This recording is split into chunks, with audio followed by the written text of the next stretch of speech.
Okay, so by now you've wedged your clay, you've centered, you've opened, and you've established the diameter. So the next step is pulling, or making the pot taller. And in this video, I want to talk specifically about pulling cylindrical vertical forms. It would be hard to not pull a cylindrical form. We're going to be pulling trapezoids now. We're going to be pulling a straight walled vessel, and it is just something you should practice over and over and over again, just like centering. And even though it seems super boring and without personality, the vertical form is the foundation for so many things. And if you can pull a vertical form, the world is your oyster. You can do just about anything. So if it were me, I would get in the studio, make a whole bunch of 1-pound balls, and just over and over and over practice your pulling without attachment. And sometimes if you go into something, and I often very annoyingly do this in my classes, we don't try to make a form at all when we're learning this. We just focus on the technique. And if you don't have that image in your head, that preconceived notion, you're kind of just free to practice. So if you're struggling with pulling, free yourself from the idea that you're making a vase or a mug or a tumbler, and just pull. So what I'd like to start with, and the foundation for everything, is your posture, what your body is doing. And I think you guys have picked up that I am a big fan of leveraging your body position to do a lot of the work for you. So when you center, you do still want to be close up to the splash pan, so I'm really up in there touching it. And you want to tuck your elbows in. So if it's comfortable for you to rest like that, you should absolutely do it. A lot of this is going to just be about your particular anatomy and what feels good and unrestricted. And so for me, if I put my elbows here and I'm trying to pull, I can only get about that far. And maybe the people who identify as guys in the audience won't have that problem. But if you're a woman, you might find that it's a little easier to tuck your elbows in. And the position that I wanted you to see before I move to the overhead view is where I am in relationship to the clay and what my hands look like. So I like to teach this as imagining you're diving into a pool, okay? You want your hands to look like this. Okay, and so many times I see people switch that outside hand so it looks like this. And the problem with this is that there's no clear defined point of pressure. And so instead the pressure is diffused all around the points of my hand. And the clay doesn't really get what I'm trying to tell it to do. It needs focus, which is why we use the pads of our fingers. And when I throw, I actually use my middle and ring fingers, and these guys get tucked behind. But I want to be in that diving or praying mantis. Is that how praying mantis are? Maybe they're like this. In this position. And if I were imagining that this were a clock, I want to make sure that I do all of my pulling between 5 o'clock and 3 o'clock. And if you're a lefty, I guess that would mean 7 and 9. So as soon as I start traveling with the clay around, if I notice that my hands are moving like that, you're actually introducing torque and twist. And you're also changing how the clay is passing through your hands. So back here, as the wheel is spinning, it's passing through your hands with no resistance. You know, you're working with the clay. It wants to flow in that direction. Think of it like a river and the current going this way. And if your hand is pointing this way, the current will just flow. But the second that you start sneaking around this way, you're actually trying to get the clay to come back against the current. So passing around this point is a huge no-no. So do your best to just stay in this zone. And if you want, take a piece of colored tape, take a swipe of clay and just make a mark just so you have that visual. So you want to be close. When you drop down, you want somewhere around your throat or your chest to be over your piece. You want your hands to be down, and in that prayer position, don't let this hand slide like this. This isn't really a good thing. And you want to stay in your zone. Sorry, mosquito. Another thing that I see is this. And that's not a thing. And it must have been in a movie or something at some point. Maybe it's in Ghost, I don't know. But everybody at some point wants to try to do this to fix their pot. So stick with this for the most part. I am going to break that rule and show you a different thing that I do for a first pull. But in general, you want to have those praying hands. And if you're comfortable, you can just lift your hands as you pull. Again, for me and my anatomy, that's not comfortable. So what I do is I get into position, I lock my elbows, or pin my elbows to the side is maybe a better way to put that. And I will just sit up. And doing that eliminates any possible movement in my hands. My hands are in place like a pair of calipers. They're not moving. I am moving my body, and my whole unit of my arms to my hands and my fingers are just moving along. So you might want to play with that. Is it more comfortable for you to move your arms, or is it more comfortable for you to get in there and move your body? And just remember that if you are far away, I'm going to turn to the side so you can see. If I'm far away, and even if I try to pull up straight, I'm going to start like arcing. And so that's going to be pulling the piece outward. So you probably don't want to do that. You want to be bent over as best you can. And if you're really struggling with your pulling, I want you to check in with your body. And one of the first things that happens when we start stressing or getting really, really perfectionistic about something, or even just bringing something from our day into the studio, is our shoulders tend to rise up. The more nervous you get, the higher your shoulders. And there's just no way, look, I don't have a neck anymore. There's just no way to throw like this. So make sure that your shoulders are back and down, and take a deep breath. And as cheesy as that sounds, it can really make a world of difference. I'm gonna switch to that overhead view to give you a close-up of what I'm doing, and I will be back in 1 second. So the first thing I actually want to talk to you is about this little guy here who has made my life a dream. It has made such a huge difference in my throwing that I just wanted to take a second to recommend this little tool.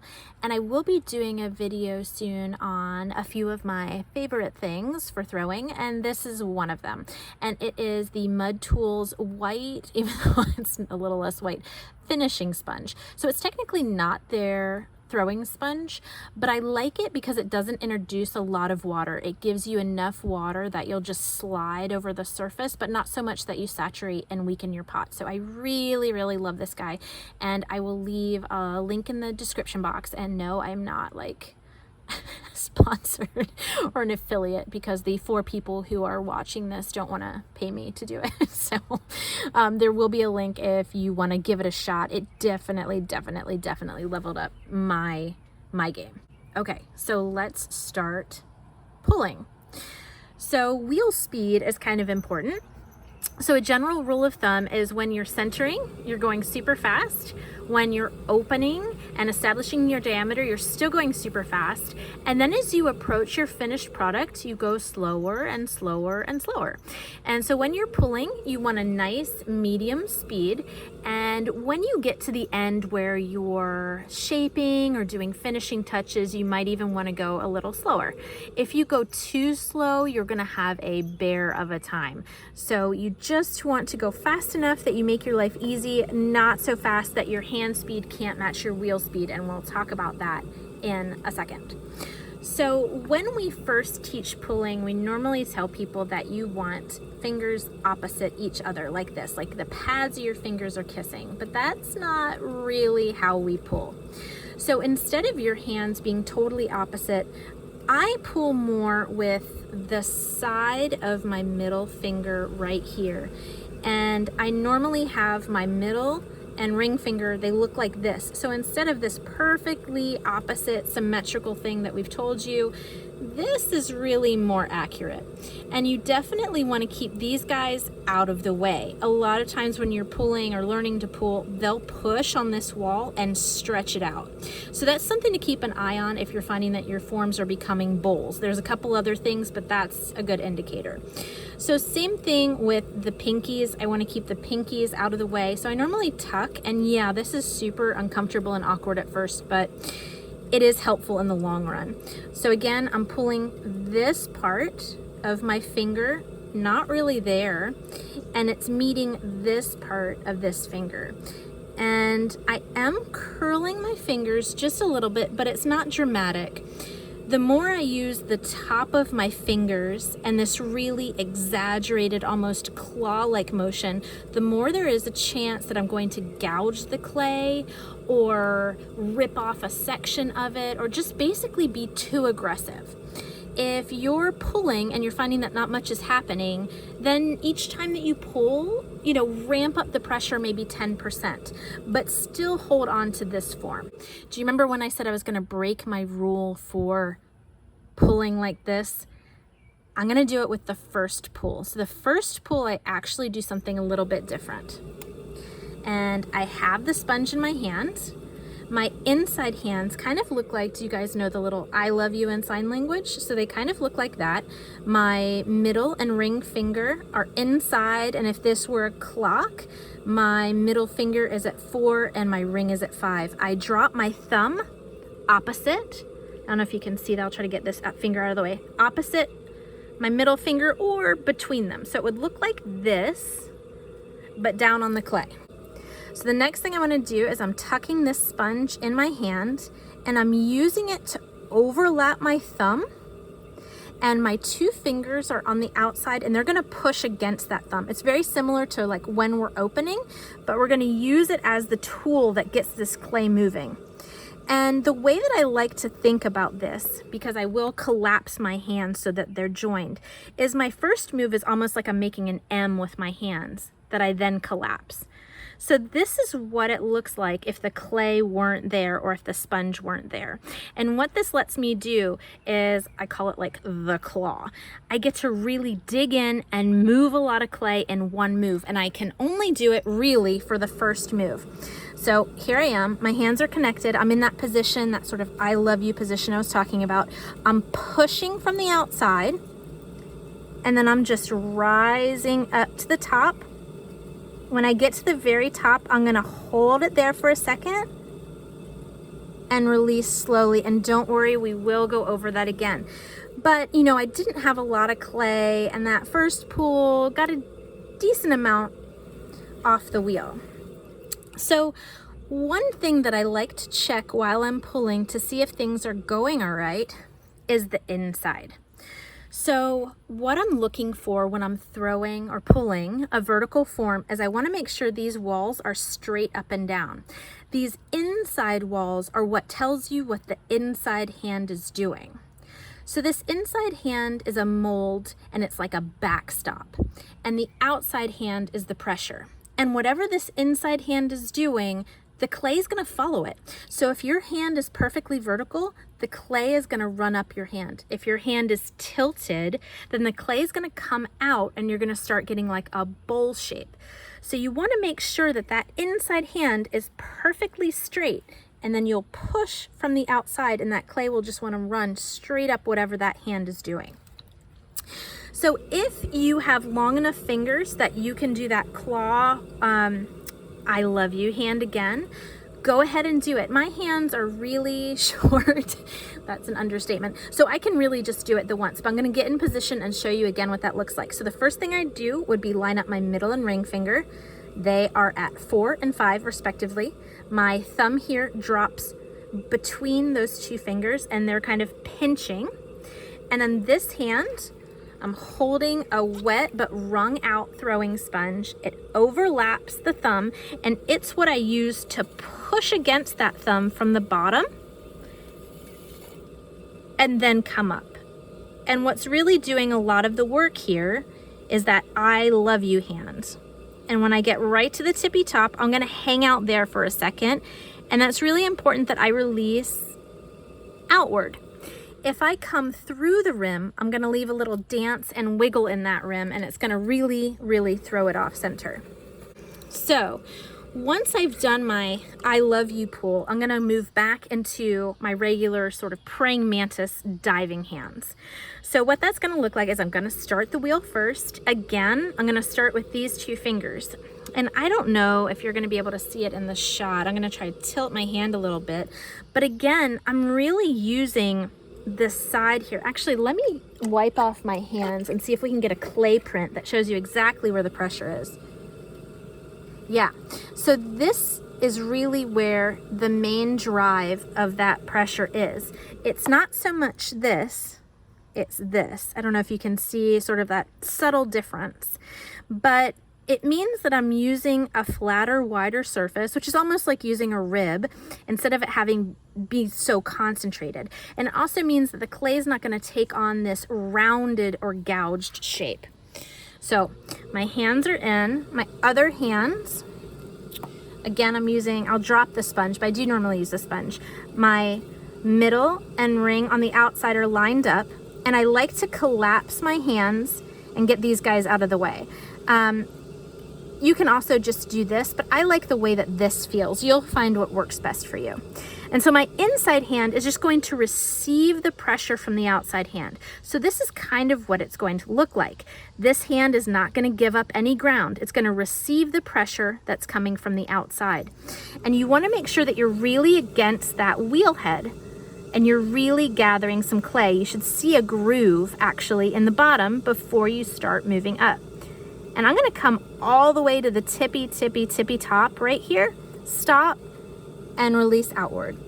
And then I like to consolidate my rim and sort of check in with my shape at every step. So I'm still checking, and the camera distorts it a little, but I still have vertical walls, and I don't have an uneven rim. But if my piece were starting to flare, this is where I'd want to collar it. And what collaring is applying pressure from the outside and holding steady and bringing that clay back in. So the way that that looks is I want to make sure I'm making a circle. Often this is what people try to collar with, but you want to encircle the clay completely. So my hands are wet, the wheel's moving pretty fast, and I'm just going to surround the clay and squeeze inward. Now, as I squeeze, I don't know if you can see, I'm distorting that circle.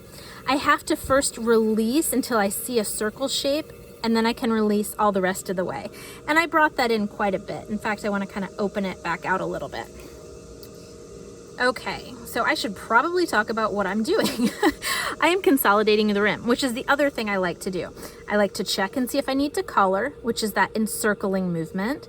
And then I like to consolidate my rim. If you can catch a little problem here, it never really balloons out of control. You know, one small mistake is easier to correct than a mistake on top of a mistake on top of a mistake. So again, my fingers have some slip to them. My left hand is making this almost pincher motion, and I'm at about 6 o'clock. Now the deceptive thing about this is I'm not pinching, I'm just supporting the wall so that when I push down with this hand, it has the strength to stay in line with its shape. So I'm just supporting the wall with this motion, and with my right hand, I'm gonna lay my finger on top, and it's not pushing down. It's just creating a flat surface to try to even out that top, and then I'll just release slowly. So we call this in our kids class shushing the duck, which I think is super cute and a good way to remember it. And it's not this. If you see your fingernail, you're probably putting even more wiggle into your form. You want to lay it on the side because this is a nice flat straight bone, so you'll get a nice flat surface. So a couple of things to look for. One is a slope at the bottom of your piece. So that is super duper common, and there is a trick to getting that last little bit of clay that I am going to show you right now. So for the majority of the piece, what you want is your inside hand to be vertical and the force against which that outside hand presses. So I would be applying some pressure at the very base, waiting there until I actually popped a ring of clay up, and then running up together. For the last pull, when you're trying to get that extra little bit of weight out the bottom, you reverse it, but just at the bottom. So my outside hand is going to be the backstop, and my inside hand is going to scoop that last little bit from the bottom and push against this hand. And once I have that clay, then I can go back to normal, and these hands can apply equal pressure and run up together. And I'll show you what that looks like. And whenever I approach what I'm considering my final wall thickness, I ditch that throwing sponge. Because if I'm trying to throw and this thickness of the sponge is between my fingers, I can't really feel what's going on in the wall, and I want to be able to have that finger intelligence. So I use this to move the clay, and then I ditch it to refine it. Okay, so I'm gonna switch the pressure. My inside hand is pushing against my outside hand, and my outside hand's just staying still. And once I have that, now they have equal pressure, and they're just moving up together.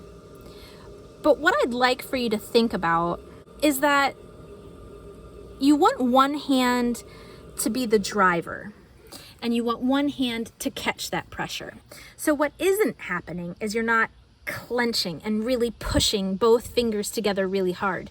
You have one hand that you designate as receiving the pressure and one hand as applying the pressure. And you can switch that up, and we'll do that a little bit more in my mug video where I show you how to shape mugs, because we'll be using that a lot to create that shape.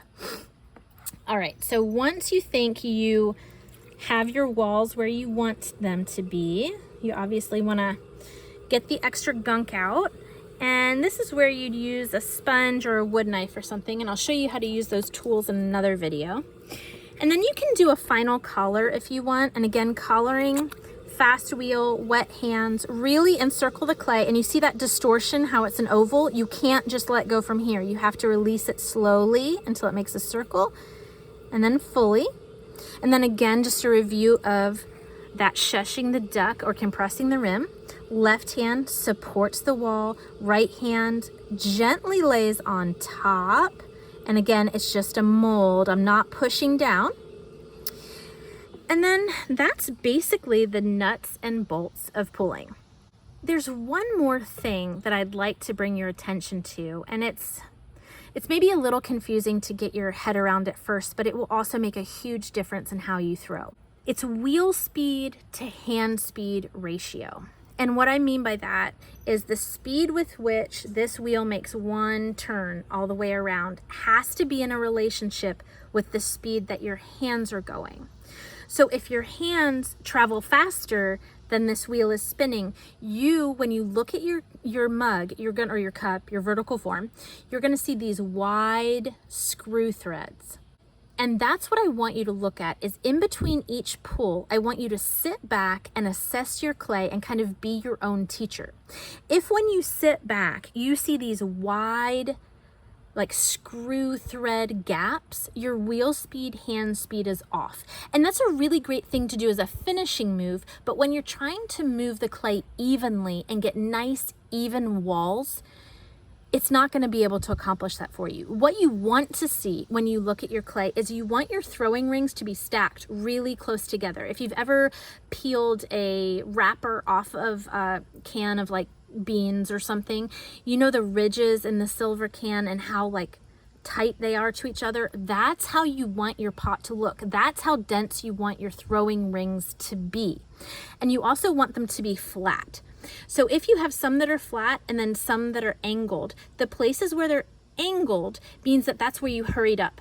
And I want you to pay particular attention to the top of your form and the bottom of your form, because this is where people tend to rush. Either they get off the wheel too fast, or when they get to the top, they just finish up really quickly. And so you could see these nice, even, flat lines in the middle, and then you start to see those angles. And wherever you see the angles, that's the part in your process where you need to slow down. Okay, so I'm gonna switch to that front view, and I'm gonna try to get a really nice close-in view for you so you can see what's happening.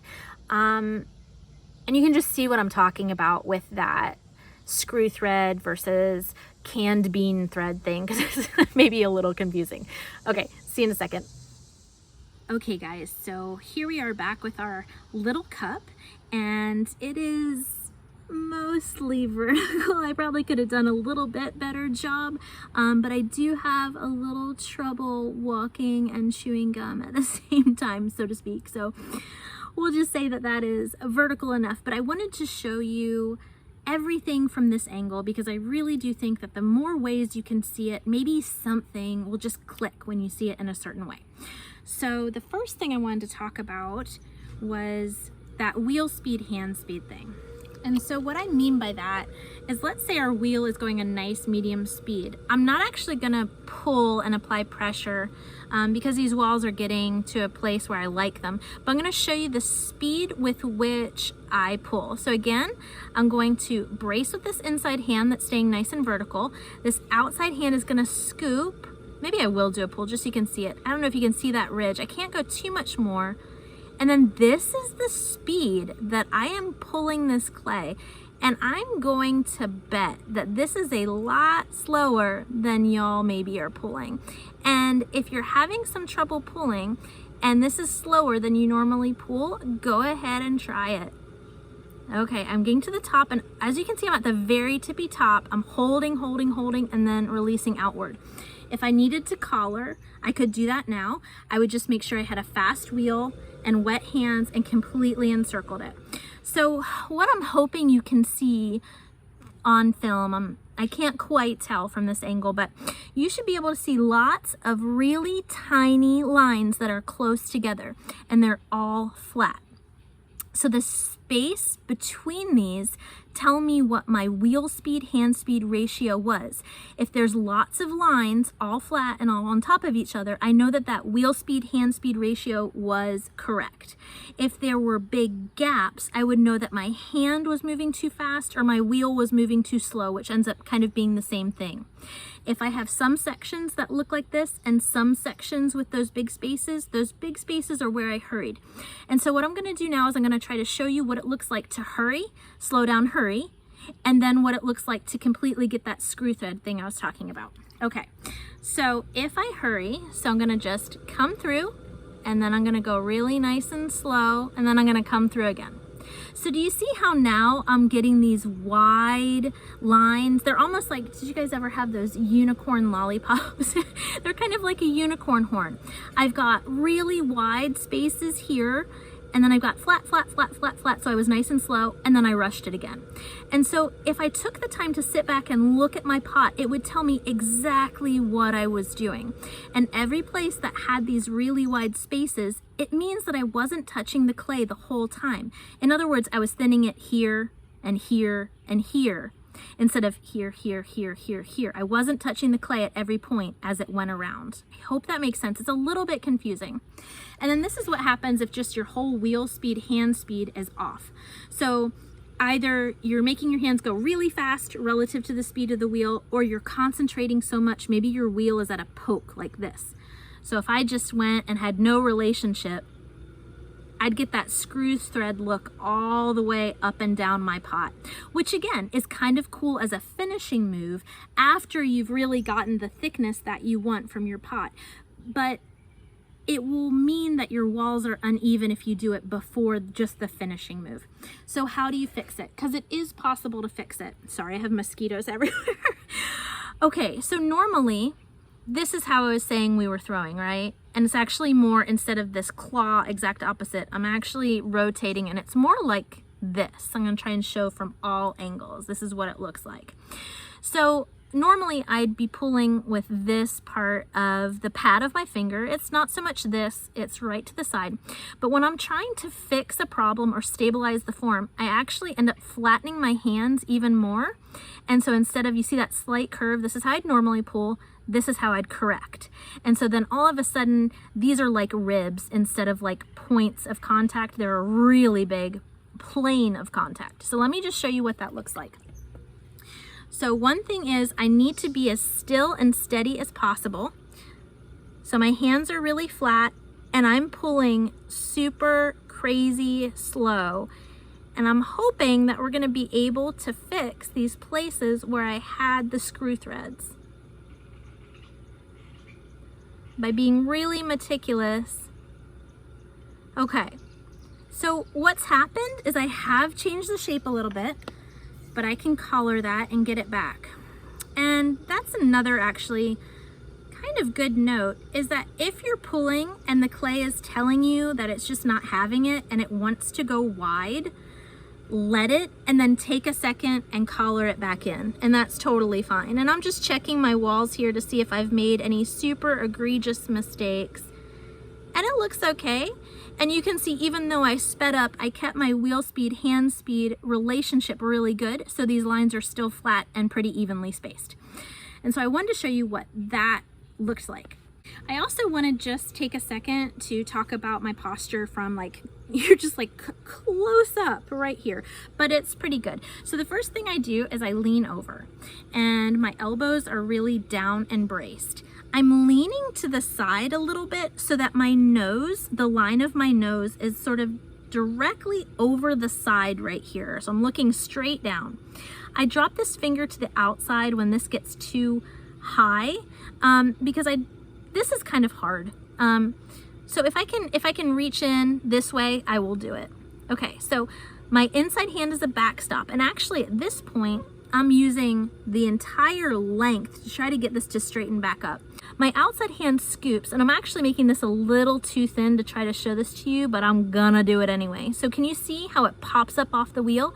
And then my hands are basically underneath of that circle of clay and just following it back up. And we're gonna take it nice and slow, and as long as you stay slow and steady, you're gonna be okay.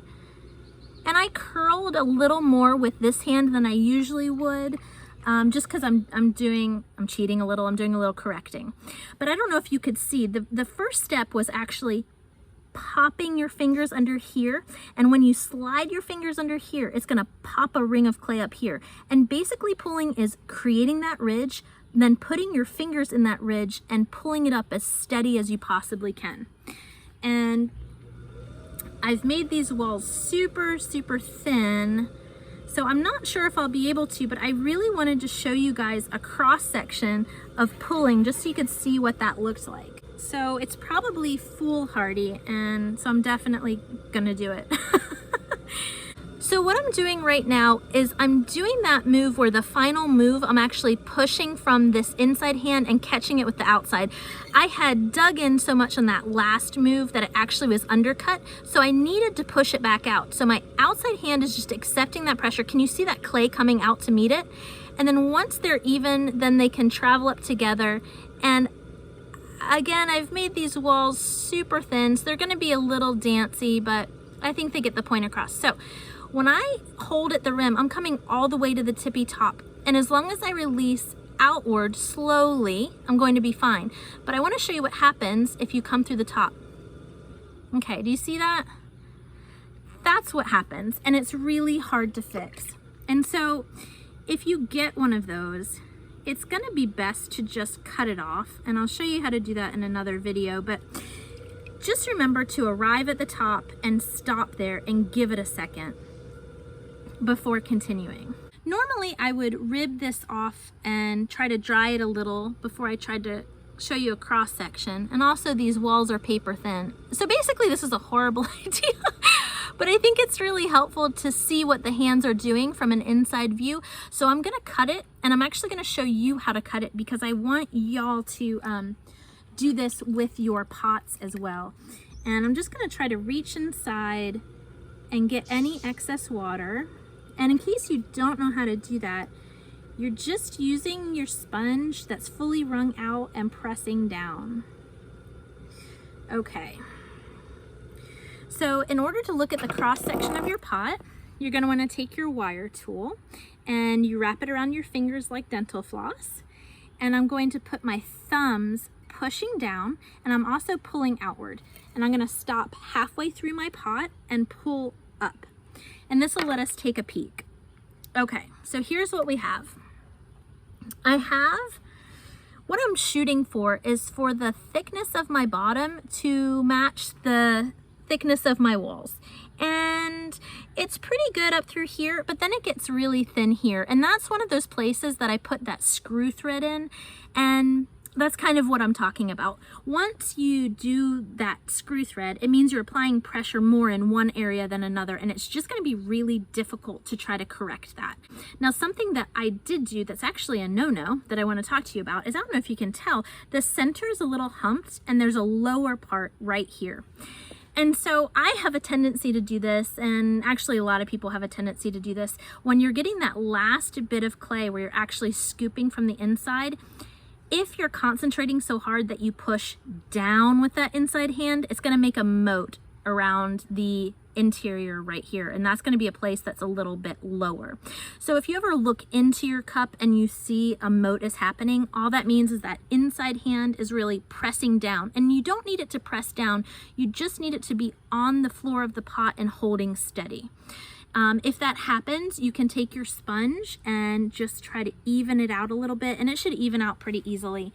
And if it doesn't want to cooperate, you can let it get a little more stiff on the wheel and then try it, and it'll want to play a little nicer. So here is the cross section of our leaning, kind of weak and sloppy cup, but I just want to show you what the pulling looks like. Okay, so my inside hand wants to be here and straight up and down and vertical. I'm not using this finger. This hand, I don't know if you can see, I'm using the side of that middle finger. I'm gonna get this out of the way just so you can see. And my outside hand is actually touching the wheel head. So when a pull first starts, your hands are actually opposite. This hand, this inside hand that's the backstop, is waiting on this hand. So step number one is this outside hand actually is scraping against the wheel head. You want it to touch and you're pushing. Okay, and you want to stay there until you actually see that you've made a little indentation. And once you have, you bring this finger up, this outside finger up, until your fingers are now opposite. And once they're opposite or at the same height, you just want to come up really slowly, and I'm going to show you how far I come up to the top. So I'm going to come up, and I'm going to come up all the way to here, all the way to the top. I'm going to hold there for a second and then open outward. And even though the wheel wasn't moving and these walls were already probably too thin and not wanting to cooperate, you can already see that it's still, even with almost no pressure, by having the effective and right technique, you still got some height out of that. So I'm going to do it one more time, and it's 1,000,000% going to break, but I just want you to see it one more time. So this inside hand is holding steady at the bottom. It's not pushing down. As soon as you push down, that's where you get your trench. Okay, so it's holding steady on the bottom of the pot. My outside hand, which is going to be the power, is starting touching the wheel head, scooping. The ring of clay will come up. This hand will slide up until these fingers meet and are parallel, and then these hands will come up together all the way to the top, stop, hold it there, and open outward. Wah, wah. And that is basically what that looks like. And so I'm gonna switch to a more comfortable view for me, and we can just summarize it all up for you. Okay guys, so that is basically pulling a vertical form, and there's really no basically about it. I think at this point we all know that I'm horrible at summarizing, but I'm gonna do my best. So I think the number one takeaway is to, in between each and every pull, sit back and look at your pot. Let your pot be your teacher and tell you what's going on. Look to see if you're flaring out. Okay, so that's probably one of a couple things. Is this finger, this middle finger, or this pointer finger pushing against the wall as you're trying to pull? Is your hand tilted and so the whole thing is flaring out? Those are some possibilities. Are you getting gouges, or does your pot look like this? Then chances are it's a wheel speed, hand speed thing, or instead of this gentle side of your pad movement, you're probably clawing and applying too much pressure. Does the bottom of your cup just do this, or your vertical form just slope out like this? Then pay more attention of having your outside hand on the wheel and really pushing from the outside. And there's a gabillion and one things, right, to think about. So just try to move slowly, with intention, and just be patient. And I think that is just the number one piece of advice I can give you through any step of this process, is to not beat yourself up, to give yourself permission to be a beginner and to be on a path of learning something. You are not expected to know it from the very first day or from the 300th day. Give yourself time and permission and space to learn, and just try to enjoy it. I hope that this video was helpful and maybe walked you through a couple things that you were struggling with. If there is anything that you need, any questions that you have, anything that you'd like to see, just let me know. If this was helpful to you in any way, if you could give it a thumbs up, because it makes me feel so good inside, I'd appreciate it. And just keep me posted on how you're doing, and let me know what support I can give you to help you as you're on this learning journey. So thank you so much, and see you next time.